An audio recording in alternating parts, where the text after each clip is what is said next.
ایمان پر خاتمہ یا الہی، ایمان پر خاتمہ یا الہی، ایمان پر خاتمہ یا الہی۔ الحمدللہ رب العالمین، والصلاة والسلام علی سید المرسلین،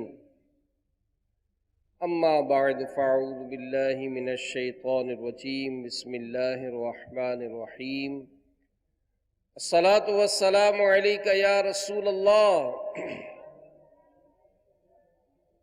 وعلی آلک واصحابک یا حبیب اللہ۔ الصلاة والسلام علیک یا نبی اللہ وعلی آلک واصحابک یا نور اللہ۔ فرمان مصطفیٰ صلی اللہ تعالی علیہ وآلہ وسلم، مسلمان کی نیت اس کے عمل سے بہتر ہے۔ اللہ کی رضا کے لیے، ثواب کے لیے اچھی نیتیں کر لیں، رضا الہی کے لیے، حصول ثواب کے لیے علم دین حاصل کرنے کے لیے بیان میں شریک رہوں گا۔ جو باتیں سنوں گا اسے یاد رکھوں گا، عمل کروں گا، دوسروں تک پہنچانے کی کوشش کروں گا۔ ہمارے پیارے نبی مکی مدنی صلی اللہ علیہ وآلہ وسلم کا فرمان ہے، جو مجھ پر درود پاک پڑھتا ہے اس کا درود مجھ تک پہنچ جاتا ہے، میں اس کے لیے دعائے مغفرت کرتا ہوں، اور اس کے علاوہ اس کے لیے 10 نیکیاں لکھی جاتی ہیں۔ صلو علی الحبیب صلی اللہ تعالی علی محمد وعلی آلہ وصحبہ وبارک وسلم، صلاۃ و سلام علیک یا سیدی یا رسول اللہ۔ میٹھے میٹھے اسلام بھائیوں، مدنی چینل کے ناظرین، تو شب برات جو ہے یہ بڑی اہم رات ہے، نامہ اعمال تبدیل ہونے کی یہ رات ہے، اور اس رات میں بڑے نازک فیصلے ہوتے ہیں۔ آئندہ سال موت کس کی ہوگی لکھا جاتا ہے، رزق کی تقسیم کا معاملہ ہوتا ہے، تو بڑی یہ بھلائی والی رات ہے۔ اور یہاں تک حدیث پاک میں ہے، ہمارے پیارے نبی صلی اللہ علیہ وآلہ وسلم نے فرمایا کہ اللہ تعالیٰ خاص طور پر 4 راتوں میں بھلائیوں کے دروازے کھول دیتا ہے، جس میں ایک بقر عید کی رات، دوسری عید الفطر کی رات، تیسری شعبان کی 15ویں رات، کہ اس رات میں مرنے والوں کے نام اور لوگوں کا رزق اور اس سال حج کرنے والوں کے نام لکھے جاتے ہیں، اور چوتھا عرفے کی یعنی 8 اور 9 ذوالحجہ کی درمیانی رات اذان فجر تک۔ یہ بڑی اہم رات ہے، اور اس رات کے حوالے سے غنیت الطالبین میں لکھا ہے کہ بہت سے کفن دھل کر تیار ہوتے ہیں، مگر کفن پہننے والے بازاروں میں گھوم رہے ہوتے ہیں۔ کافی لوگ ایسے ہوتے ہیں کہ ان کی قبریں کھدی ہو چکی ہوتی ہیں، مگر ان میں دفن ہونے والے خوشیوں میں مست ہوتے ہیں۔ بعض لوگ ہنس رہے ہوتے ہیں، حالانکہ ان کی موت کا وقت قریب آ چکا ہوتا ہے، کئی مکانات کی تعمیرات کا کام مکمل ہو چکا ہوتا ہے، مگر ان کے مالکان کی زندگی کا وقت بھی پورا ہو چکا ہوتا ہے۔ تو آگاہ اپنی موت سے کوئی بشر نہیں، سامان 100 برس کا ہے، پل کی خبر نہیں۔ تو ہم کل کی تیاریوں میں مصروف ہیں کہ جناب میرا فیوچر کیسا ہوگا، میری شادی کیسے ہوگی، میں کس گھر میں رہوں گا۔ تو امیر ارسل فرماتے ہیں کہ ہم تو کل کے دھن میں سوار ہیں، جبکہ ہمیں تو پل کی پتہ نہیں ہے۔ تو بڑا ہی یہ نازک معاملہ ہے.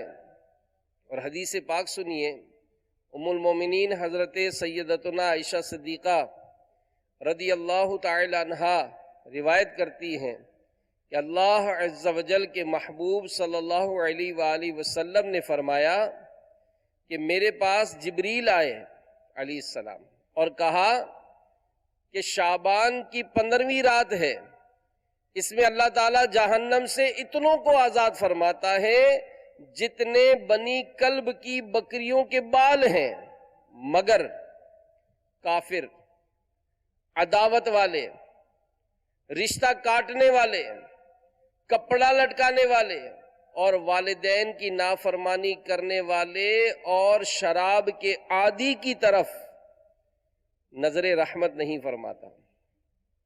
حدیث پاک میں کپڑا لٹکانے والے کا جو بیان ہے، اس سے مراد وہ لوگ ہیں جو تکبر کے ساتھ ٹخنوں کے نیچے تہبند یا پاجامہ یا ثوب یعنی لمبا کرتا وغیرہ لٹکاتے ہیں. بہرحال میرے میٹھے میٹھے اور پیارے پیارے اسلامی بھائیوں، اسی طرح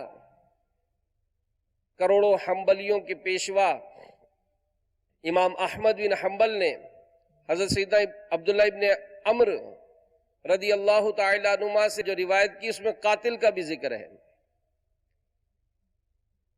اور سیدنا کثیر بن مرہ رضی اللہ تعالی عنہ سے روایت ہے کہ ہمارے پیارے نبی صلی اللہ علیہ وآلہ وسلم نے فرمایا کہ اللہ عز و جل شعبان کی 15ویں شب میں تمام زمین والوں کو بخش دیتا ہے سوائے مشرک اور عداوت والے. تو یہ جو موضوع آج جو میں نے ذہن بنایا تھا کہ کچھ عرض کرنے کی کوشش کروں گا، وہ ہے رشتہ کاٹنا. اور یہ ایسا معاشرے کا ایک عجیب و غریب ناسور ہے کہ اس معاملے میں ہماری بہت زیادہ بد احتیاطیاں ہیں. یعنی بعض اوقات ہمیں پتہ بھی نہیں ہوتا اور ہم تعلق توڑے ہوئے بیٹھے ہوئے ہوتے ہیں، اور پھر اس کے بعد اوقات تو دنیا میں ہی انجام ہوتے ہیں. کوئی اگر اپنے مال ملنے پر، شہرت ملنے پر، اور جناب کوئی مطلب ایک اسٹیٹس بن گیا اس کا، تو وہ پھر اپنے غریب رشتہ داروں کو، اپنے بھائیوں کو، بہنوں کو، والدین کو چھوڑ چھاڑ دیتے ہیں. بھائی دیکھیں تو آپس میں جائیداد کے معاملے پر، رشتوں کے معاملے پر، اور ہمارے یہاں تو بڑے عجیب و غریب انداز سے تعلق توڑ دیے جاتے ہیں. تو بعض اوقات جو تعلقات توڑے جاتے ہیں نا، اس کی دنیا میں بھی بڑی آفتیں اور مصیبتیں دیکھی جاتی ہیں. دعوت اسلامی کے اشاعتی ادارے مکتبۃ المدینہ کی کتاب ہے جیسی کرنی ویسی بھرنی. اس میں ایک واقعہ لکھا ہے کہ 2 بہنوں نے، سگی بہنیں تھیں، آپس میں اولاد کے رشتے کیے. ایک بہن کا بیٹا تھا اور دوسری بہن کی بیٹی تھی. رشتہ ہو گیا، وقت گزر رہا تھا. اب یہاں پر بھی ایک مسئلہ ہوتا ہے. جیسے جیسے حالات بڑھتے جا رہے ہیں، لینے دینے کے مسائل، طور طریقے، رسم و رواج، انہوں نے اتنی آفتیں ڈھائی ہیں کہ سمجھ میں نہیں آتا کہ ہمارے آخری انجام ہوگا کا. سگے رشتہ دار بھی اس بات پہ کمپرومائز نہیں کرتے کہ میں نے اپنی بہن کیا رشتہ کیا ہے تو بہن کی تو اتنی گنجائش ہی نہیں ہے. بہن یہ نہیں سوچتی کہ میں نے اپنے بھائی کیا رشتہ کیا ہے تو بھائی کی اتنی گنجائش تو نہیں ہے. ہم تو یہ دیکھتے ہیں کہ فلاں نے کیا دیا تھا. تو جناب وہ حج پہ گئی تھی اس کی ساس، تو اپنے ہونے والے داماد کے لیے یہ لے کر آئی تھی، تو ہمیں بھی دینا پڑے گا، آپ کو بھی دینا پڑے گا. ذرا موسم تبدیل ہوا تو آم کی پیٹیاں جائیں گی، اور آم بھی کوئی ہلکا پھلکا، چاہے ان کے گھر والے دیکھنے کو بھی نہ ملے، مگر وہاں داماد صاحب کو دینا پڑے گا. کوئی موسم تبدیل ہوا، سردی آ گئی، اب سویٹر لینا ہے. یہ اپنے لیے زندگی میں اس نے کبھی کسی اچھے اسٹور سے جا کر سویٹر نہیں خریدا تھا. یہ تو ہمیشہ وہ لنڈا بازار جو ہمارے یہاں کہلاتا ہے، ادھر جا کر اپنا حساب کتاب بناتا ہے. لیکن چونکہ داماد کو دینا ہے تو ہزاروں روپے کا سویٹر، اور وہاں سے دیکھو تو وہ شالیں آئیں گی بیٹی کے لیے، بہو کے لیے، اس کے لیے بھی پیٹی آئیں گی، اس کے لیے بھی جناب کبھی نتھ آئے گی تو کبھی چین آئے گی تو کبھی لاکٹ آئے گا۔ اب یہ ایسا انداز ہمارا عجیب و غریب ہے کہ اس میں سمجھ میں نہیں آتا کہ اس معاملے میں ہماری پہنچ کہاں ہوگی۔ یہ تو شادی سے پہلے کے وہ مسائل ہیں کہ اگر کبھی دعوت کی تو آپ کو اگر داماد کو بلانا ہے تو یہ ہلکی پھلکی دعوت نہیں چلے گی، دعوت آپ کو بہت وی آئی پی کرنی پڑے گی۔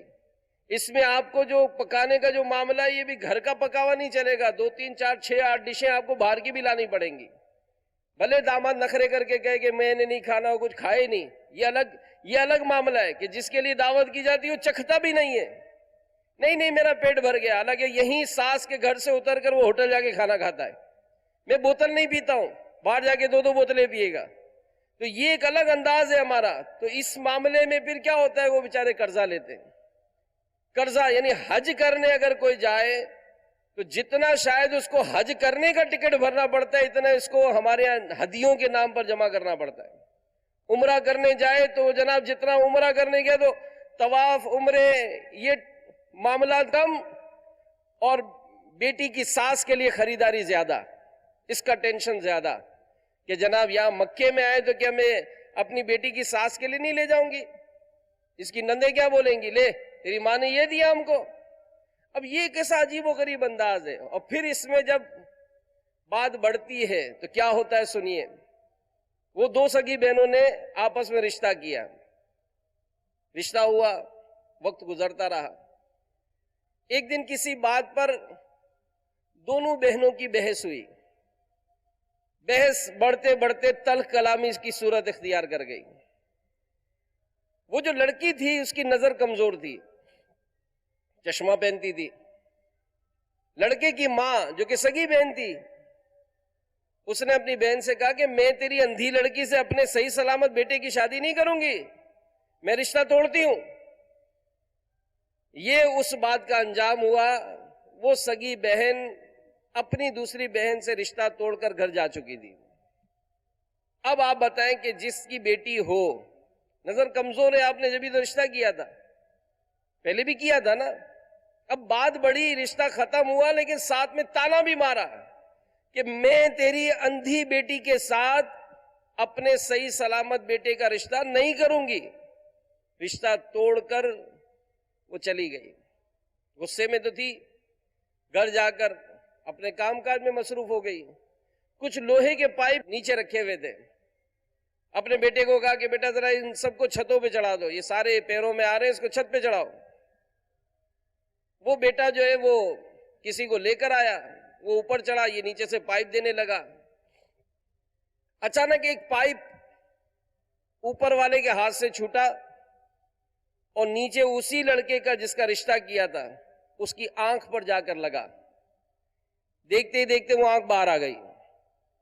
وہ بیٹا جس کو اس نے اپنی بہن سے کہا تھا کہ صحیح سلامت بیٹے کی شادی میں تیری اندھی بیٹی سے نہیں کروں گی، اب دیکھتے ہی دیکھتے وہ بیٹا اندھا ہو چکا تھا، اس کی آنکھ ضائع ہو چکی تھی، اور سگی بہن کو دیے ہوئے الفاظ گونجنے لگے کہ میں اپنے صحیح سلامت بیٹے کی شادی تمہاری اندھی لڑکی سے نہیں کر سکتی۔ اب اسے اپنے انداز پر ندامت، شرمندگی ہونے لگی، مگر اب کیا فائدہ، بیٹے کی آنکھ جا چکی تھی۔ تو ایسے کئی مسائل ہوتے ہیں کہ دیکھا جاتا ہے کہ رشتہ توڑنے والے یہ دنیا میں ہی آفت و مصیبت میں مبتلا ہو جاتے ہیں۔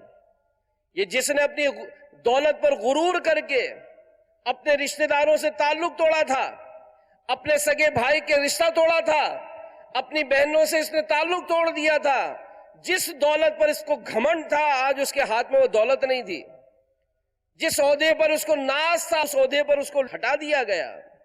یعنی ہے نہرنگی یہ دنیا ہے، دنیا میں ایسے تماشے ہم دیکھتے ہیں لیکن کبھی بھی دیکھ کر اس سے عبرت حاصل نہیں کرتے کہ آج اگر ہم نے کسی کے معاملے میں کوئی ایسا جذباتی انداز اختیار کیا تو کہیں ایسا نہ ہو کہ یہ بات رب تعالیٰ کو ناراضی کا اظہار بن جائے اور ہم دنیا میں ہی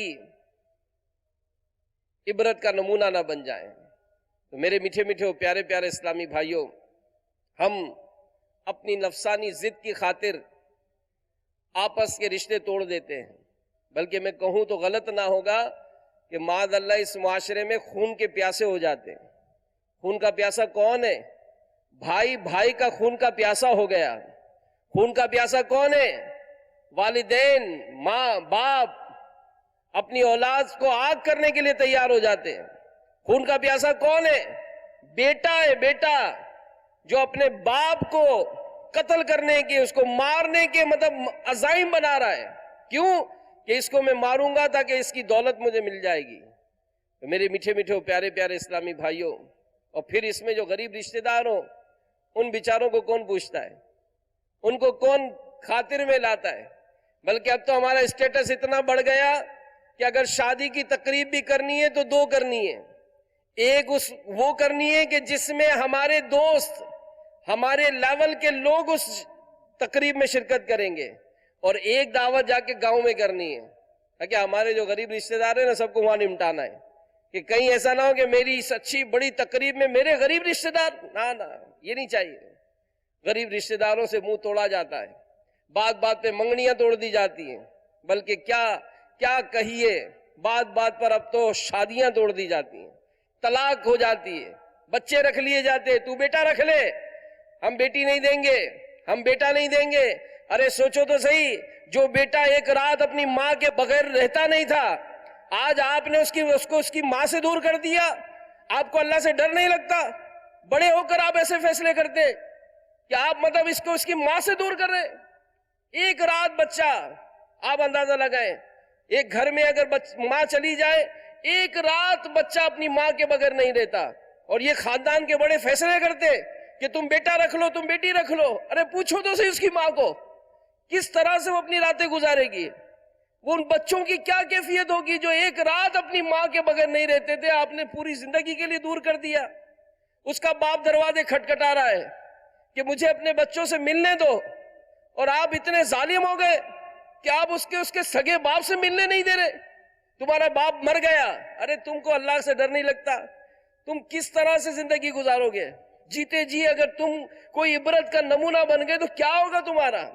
آپ سوچیں، جس کی منگنی توڑ کر آپ نے رشتہ ختم کر دیا، آپ کے بیٹے کو تو ہو سکتا ہے آپ کی دولت کی وجہ سے رشتہ مل جائے گا، اس کی بیٹی کو جتنا بدنام کیا، اگر اس کا رشتہ نہ ہوا ان کے دلوں پر کیا گزر رہی ہوگی؟ آپ شادیاں کر رہے ہیں، نکاح کر رہے ہیں، اور ایک ہفتے کے اندر اندر اپنی بیٹی کو بٹھا لیا کہ نہیں ہم طلاق لے لیں گے۔ آپ سوچو تو صحیح، کیا گزرے گی اس بچی پر جو آج آپ کی انا کی بھیٹ چڑھ گئی، آپ کی غصے کی نظر ہو گئی کہ نہیں میرے والد صاحب بہت غصے میں، ان کو اچھا نہیں لگا کہ ہماری دعوت میں ہم کو پروٹوکول نہیں دیا گیا، یہ ہماری عزت ہے، ہماری گھر کی عورتوں کو بیٹھنے کو کرسی نہیں دی گئی، یہ ہماری عزت ہے، ہم نہیں رکھتے ایسے رشتے کو۔ ارے سوچے تو صحیح کہ رشتے کوئی ایسے کوئی کاغذ ہے جس کو جب چاہ پھاڑ لیا؟ آپ سوچیں، ماں باپ سے بچوں کو دور کیا جاتا ہے۔ یعنی میں ایک باپ کو جانتا ہوں، وہ باپ مجھے اکثر ملتا ہے، کہتا ہے کہ میرے لیے دعا کرو، یعنی اب تک اس نے شادی نہیں کی ہے، اور صرف میں نے جو دیکھا ہے، ذرا سی ان سے دوسرے خاندان والوں سے غلطی ہوئی، میں نے بھی اپنے طور پہ سمجھایا ان کو، لیکن بیچارے بس اللہ خیر کرے بس۔ لیکن اس باپ کو میں جانتا ہوں جو اپنے بچوں کے لیے تڑپتا ہے کہ میں اپنے بچوں سے ملنا چاہتا ہوں، اور وہاں اس کے ماموں، اس کے پھوپھا، جو بھی اس کے رشتہ دار ہیں، وہ بچوں کو ملنے نہیں دیتے۔ آپ سوچو یار، آپ اپنے بچے کو چمٹاتے ہو لے جا کر، وہ جو جس کا باپ نہیں ہے، وہ جب آپ کو دیکھتا ہوگا کہ آپ اپنے بچے کو چمٹا رہے ہو، کیا اس بیٹے کو اپنا باپ یاد نہیں آتا ہوگا؟ آپ نے اپنے بیٹے کو اٹھا کر چوما، کیا وہ بچہ جو آپ کے گھر میں بھلے آپ کی بہن کا بیٹا ہے، وہ اپنے باپ کو یاد نہیں کرتا ہوگا؟ ارے جھکنا ہی پڑے گا نا، ٹھیک ہے قصور اس کا ہے یار، مگر اس کو باپ کے ساتھ رہنے تو دو۔ جیسا بھی باپ ہے، باپ ہی ہوتا ہے، ماں ہی ہوتی ہے، آپ جتنا بھی پیار دے دو، آپ سگی ماں کا پیار نہیں دے سکتے، آپ سگے باپ کا پیار نہیں دے سکتے۔ یہ رشتوں کی میرے پیچھے اسلام بھائیوں بڑی اہمیت ہے، بڑی اہمیت ہے۔ بھائی سے جدا ہو جاتا ہے، آپ سوچو یار، آپ کا تو ٹھیک ہے بزنس ہے، آپ سب کچھ کر رہے ہیں، لیکن آپ اپنے خاندان کو کیا دے کر جا رہے ہیں؟ آپ اپنے بچوں کو کیا پیغام دے کے جا رہے ہیں؟ اور پھر اس میں ترا ظلم یہ ہے ہمارے ساتھ کہ آج ہمارے جو بڑے کہلاتے ہیں نا، یہ بھی رشتہ کاٹنے کے لیے فیصلے بیٹھے ہوئے ہوتے ہیں، یہ رشتہ ختم کرنے کے لیے بیٹھتے ہیں کہ ٹھیک ہے جناب ان کی بنتی نہیں ہے، ختم کرو۔ ارے یار سوچو تو صحیح، اگر یہ آپ کی بیٹی ہوتی تو کیا فیصلہ کرتے آپ اس طرح؟ آپ اس کا گھر یوں برباد ہونے دیتے؟ بڑا عجیب و غریب ماحول ہے، بڑا عجیب و غریب ماحول ہے۔ نہ کریں ایسا، نہ کریں ایسا۔ رشتہ داروں کے حقوق ہیں، اللہ تعالیٰ ان لوگوں کو پسند فرماتا ہے جو رشتے جوڑتے ہیں۔ رشتے توڑنے والے رب تعالیٰ کو پسند نہیں ہیں۔ رشتوں کی بڑی اہمیت ہے میرے میٹھے میٹھے اور پیارے پیارے اسلامی بھائیوں، بلکہ یہاں تک فرمایا گیا کہ اگر کوئی توڑے تو تم جوڑو۔ وہ جو ٹوٹنا چاہتا ہے آپ جوڑیں، اور اس میں ایک لذت ہے، اس میں ایک لذت ہے۔ ایک مرتبہ کہیں پڑھا تھا کہ دو بھائی آپس میں بزنس کرتے تھے، پارٹنر تھے، اور بڑی محبت کے ساتھ رہتے تھے۔ وہ کاروبار بڑھتے بڑھتے بہت بڑھ گیا، دونوں نے اپنے اپنے مکان بنائے، بڑے خوبصورت مکان بنے ہوئے تھے ان کے۔ اب برابر میں دونوں کے بنگلے تھے، اچھی زندگی گزر رہی تھی۔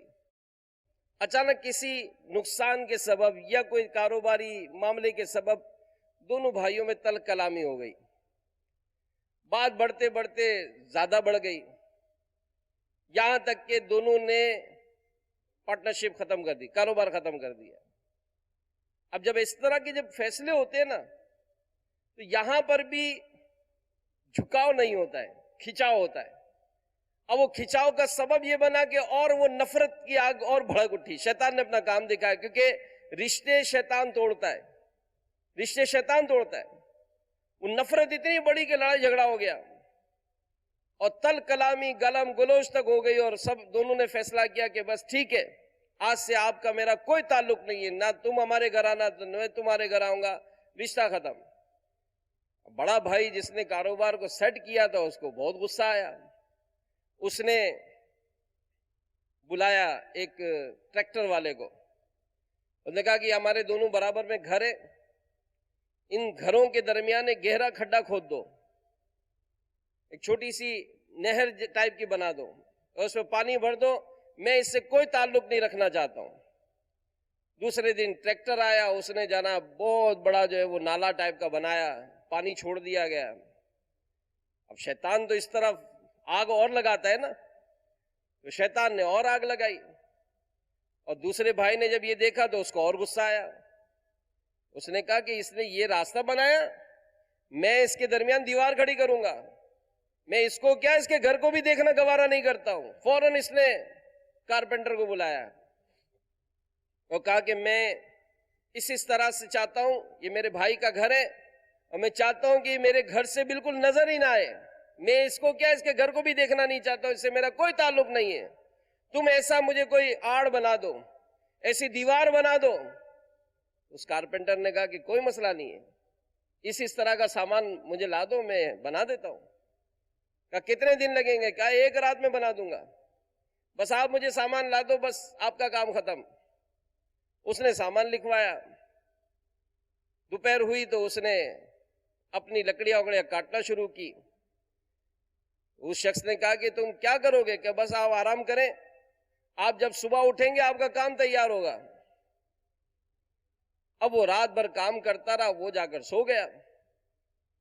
اب صبح اٹھ کر اس نے کھڑکی کا جیسے ہی پردہ ہٹایا تو اس کو تو کوئی دیوار نظر نہیں آئی۔ وہ بڑا حیران ہوا کہ ساری رات ٹھک ٹھک کی آواز آتی رہی، کرتا کیا رہا؟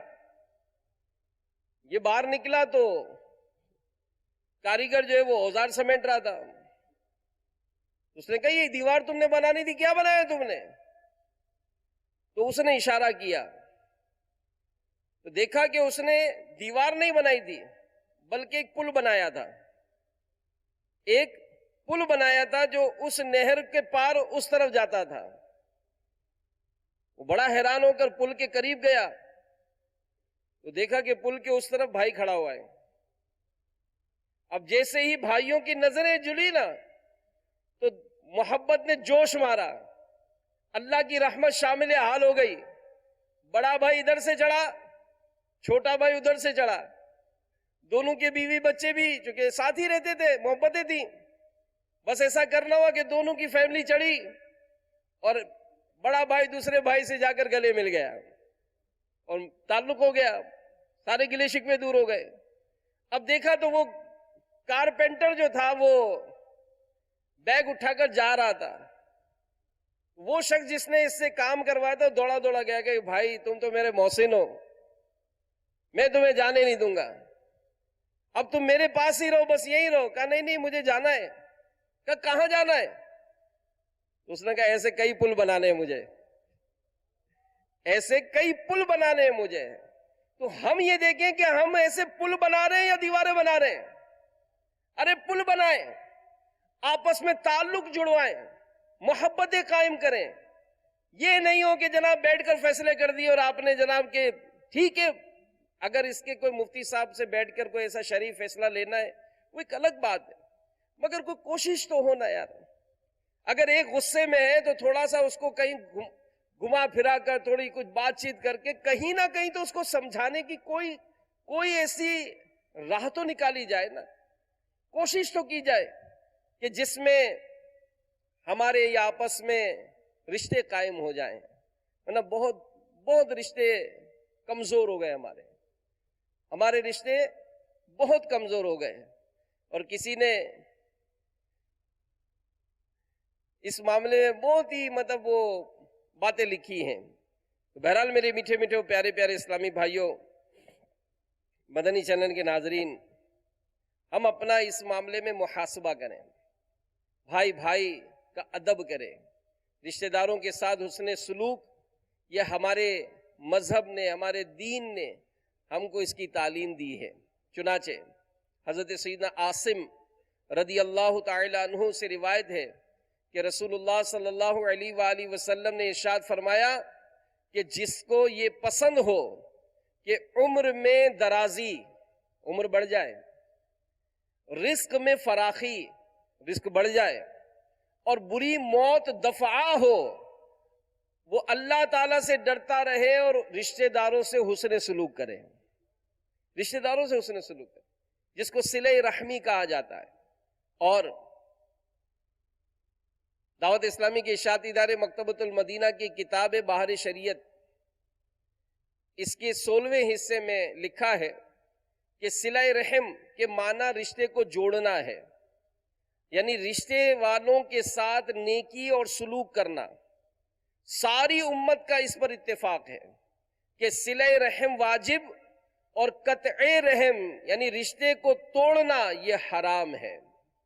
تو رشتہ جوڑنا یہ پسندیدہ عمل ہے، رشتہ توڑنا یہ حرام اور جہنم میں لے جانے والا کام ہے. تو میرے میٹھے میٹھے پیارے پیارے اسلامی بھائیوں، اس معاملے میں والدین کا سب سے اہم مقام ہے. ان کے ساتھ حسن سلوک کرنا، ان کا ساتھ اچھا برتاؤ کرنا، ان کی کسی بات پر ناگواری کا اظہار نہ کرنا، ان کی خدمت کرنا، ان کا خیال کرنا، یہ بیمار ہو ان کا علاج کروانا، یہ اگر کسی بات پہ ناراض ہو تو منانا، یہ اہم ہے، یہ اہم ہے. اور اس میں بھی فی زمانہ جو ایک کسی نے کہا نا کہ رشتوں کی بقا کے لیے رابطے ضروری ہیں، رشتوں کی بقا کے لیے رابطے ضروری ہیں، کیونکہ بھول جانے سے تو اپنے ہاتھوں کے لگائے ہوئے درخت بھی سوکھ جاتے ہیں. اگر کوئی درخت لگا کر بھول جائے تو وہ بھی سوکھ جاتا ہے. تو اگر آپ اپنے رشتے کو ہرا بھرا رکھنا چاہتے ہیں تو رابطہ رکھیں. ایک شخص کے والد صاحب بیمار تھے، اب وہ مصروف اتنا تھا کہ علاج کے لیے ڈاکٹر کے پاس لے جانے کا ٹائم نہیں ملتا تھا. آخر گھر والوں نے ایک دن بتایا کہ بھئی والد صاحب کی طبیعت زیادہ خراب ہو رہی ہے، آپ مہربانی کریں کچھ وقت نکال کر ان کو ڈاکٹر کے پاس لے جائیں.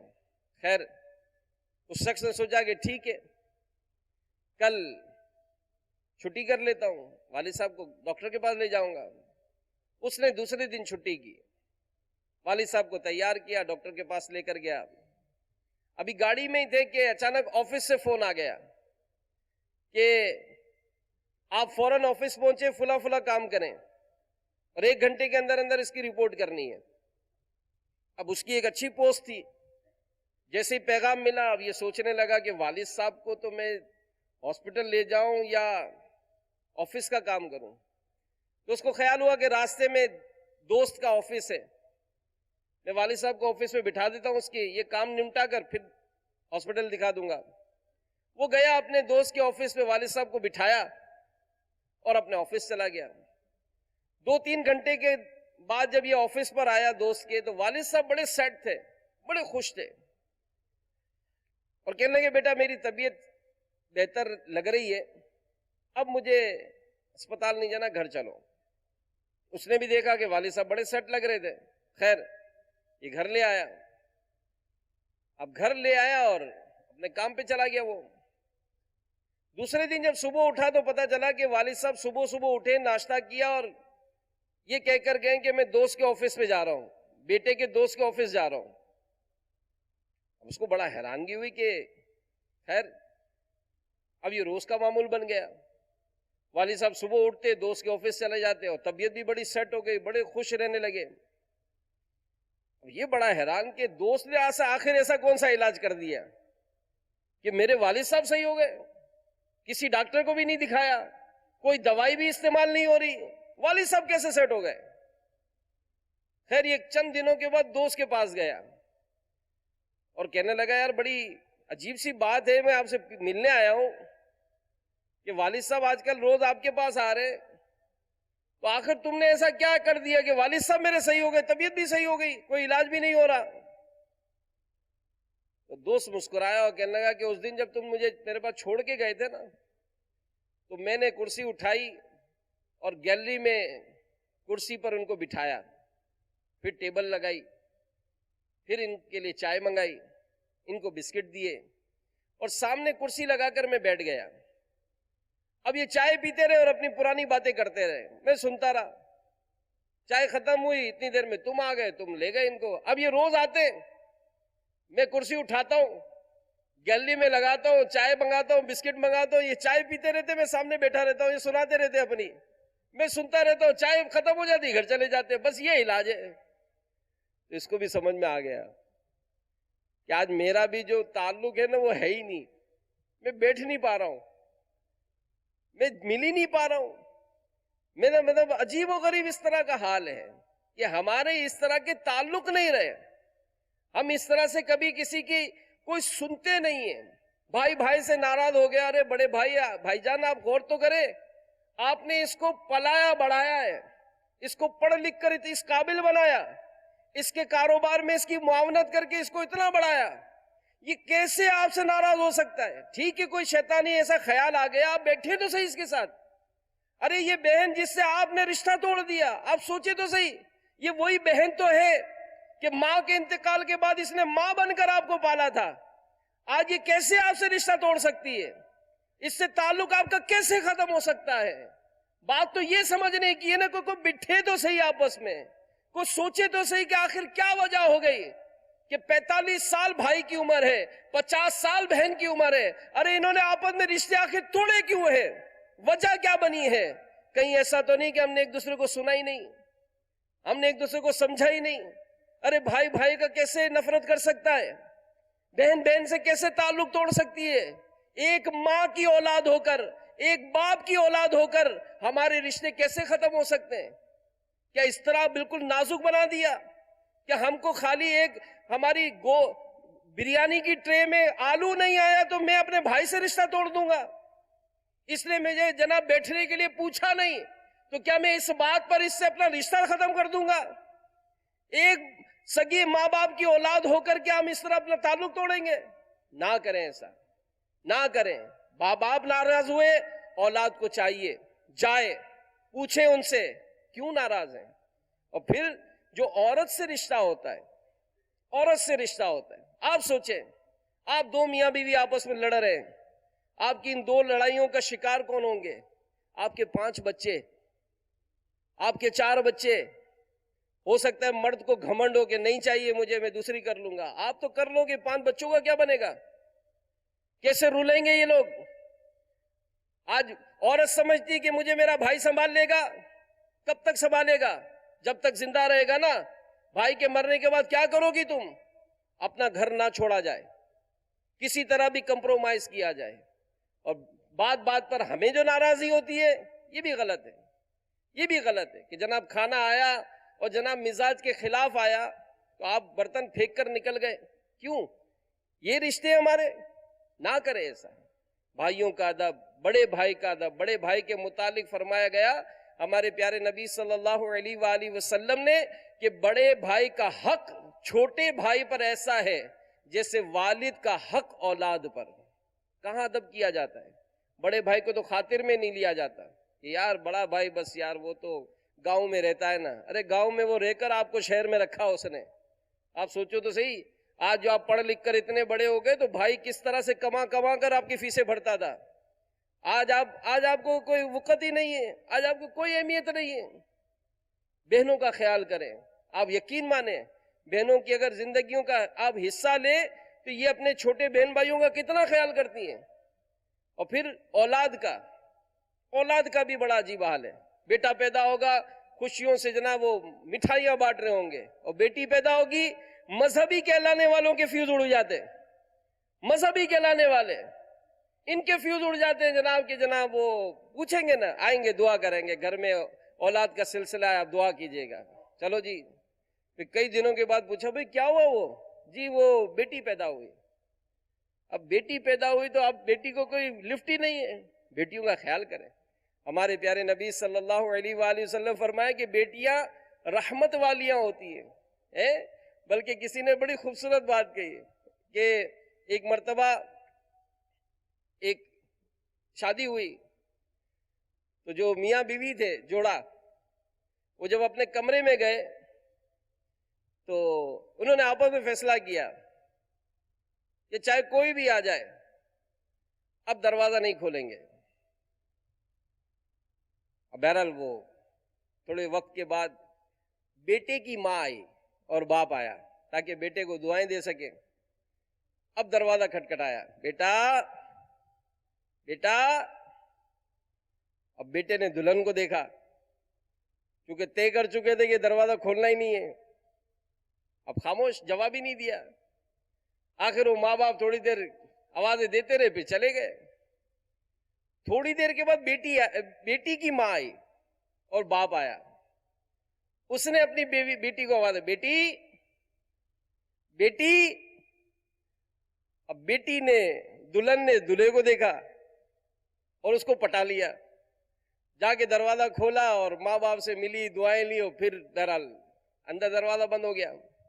وقت گزرتا گیا، ایک بیٹا ہوا، 2 بیٹے ہوئے. کچھ عرصے کے بعد بیٹی پیدا ہوئی. جب بیٹی پیدا ہوئی نا، اب اس شخص کی جو خوشی تھی نا، اس کو تو وہ خوب دعوتیں کر رہا ہے، خوب مٹھائیاں بانٹ رہا ہے. اب اس کی بیوی بڑی حیران تھی کہ تیسرا بچہ پیدا ہوا ہمارا، اس نے 2 بچوں پہ تو ایسی خوشی نہیں کی. تو اس نے اپنے شوہر سے پوچھا کہ کیا بات ہے، ہمارے گھر میں 2 بیٹے پیدا ہوئے، تم نے ان 2 بیٹوں کے ہونے پر اتنی خوشی نہیں کی جتنی بیٹی کے ہونے پر خوشی کی، اس کی وجہ کیا ہے؟ وہ شخص کہنے لگا یہی تو دروازہ کھولے گی، یہی تو دروازہ کھولے گی. یہ جو محبت کرنے والی بیٹیاں ہیں نا، ان کو مان دیں. اگر رشتہ نہیں ہو رہا، اس بیچاری کا کیا قصور ہے بھائی؟ اس کا کیا قصور ہے کہ اس کا رشتہ نہیں ہو رہا؟ اور بیٹی بھی یہ سمجھے کہ چونکہ میرے باپ باپ کے پاس جہیز نہیں ہے اس لیے رشتہ نہیں ہو رہا، یہ آپ کی بھول ہے. بڑے بڑے کروڑ پتی، ارب پتی بھی پرچیاں بھیجتے ہیں، بیٹی کا رشتہ نہیں ہو رہا، آپ دعا کریں. تو یہ نصیب مقدر کی بات ہے. بہرحال اپنی زندگی میں بڑا ٹھہراؤ لائیں، شریعت کی باتیں سیکھیں، دین کی باتیں سیکھیں. دعوت اسلامی کا یہی پیغام ہے، نفرتیں مٹاؤ، محبتیں بڑھاؤ. اس مدنی ماحول کا حصہ بنیں، اجتماعات میں شرکت کریں. دعوت اسلامی کے مکتبۃ المدینہ سے شائع کردہ کتب، رسائل پڑھیں، دوسروں کو پڑھائیں، دعوت دیں. نیکی کی دعوت کے عظیم کام میں آپ حصہ لیں. اللہ ہم سب کو عمل کرنے کی توفیق عطا فرمائے. آمین بجاہ النبی الامین صلی اللہ علیہ وسلم. ایمان پر